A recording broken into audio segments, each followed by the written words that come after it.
கடல் மட்டத்திலிருந்து 4500 மீட்டர் உயரத்தில் தானாக தோன்றிய ஈசனை நோக்கி பயணம்.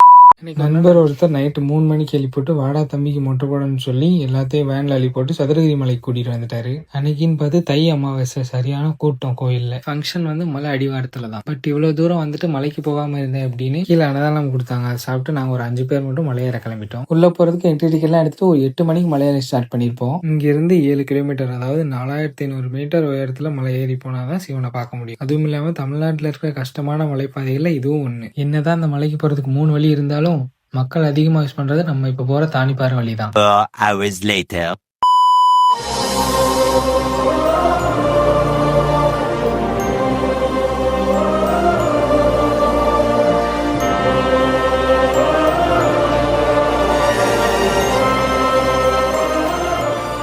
மணி நேரம் மலை பயணத்துக்கு அப்புறம் சுந்தர மகாலிங்கம், சந்தன மகாலிங்கம் 2 சாமியும் பார்த்தாச்சு. அப்புறம் என்ன, கொஞ்ச நேரம் ரெஸ்ட் எடுத்து கீழே இறங்க வேண்டியதுதான். ஈவினிங் 6 மணிக்கு மேல யாரையும் கீழே இறங்குறதுக்கு அலோவ் பண்ண மாட்டாங்க. பிகாஸ் இறங்குறதுக்கு 2 to 3 hours ஆயிரும், அதுக்குள்ள இருட்டாயிருங்கிறதுனால மேலேயே தங்க வச்சுப்பாங்க. ஏறும்போது எல்லாரும் சொல்லுவாங்க ஏறதான் கஷ்டமா இருக்கும், இறங்குறது ஈஸியா தான் இருக்கும். பட் எனக்கு தான் இறங்குறதும் கஷ்டமா இருந்துச்சு. செருப்பு போட்டுட்டு இறங்குறதுனால நிறைய இடத்துல ஸ்லிப் ஆகுது. அதனாலேயே வேகமா இறங்க முடியல. இந்த மலைக்கு நீங்க வர்ற மாதிரி பிளான் பண்ணிருந்தீங்கன்னா மேக்ஸிமம் ஸ்லிப்பர் அவாய்ட் பண்ணிருங்க. நாங்க ஒரு 2:30 மணி போல இறங்க ஸ்டார்ட் பண்ணிருப்போம். கீழே வர்றதுக்கு 6 மணி பக்கத்துல ஆயிடுச்சு. என்னதான் இந்த மலை ஏறுறதுக்கும் இறங்குறதுக்கும் இவ்வளவு கஷ்டமா இருந்தாலும் வருஷத்துல ஒரு நாள் இப்படி நிம்மதியா போன் டவர் கூட இல்லாத இடத்துல வந்து இயற்கையோடு இயற்கையா இருந்துட்டு போறதும் நல்லா தான் இருக்கு. அவ்வளவுதான் இந்த வீடியோ. அடுத்த வீடியோல பார்க்கலாம்.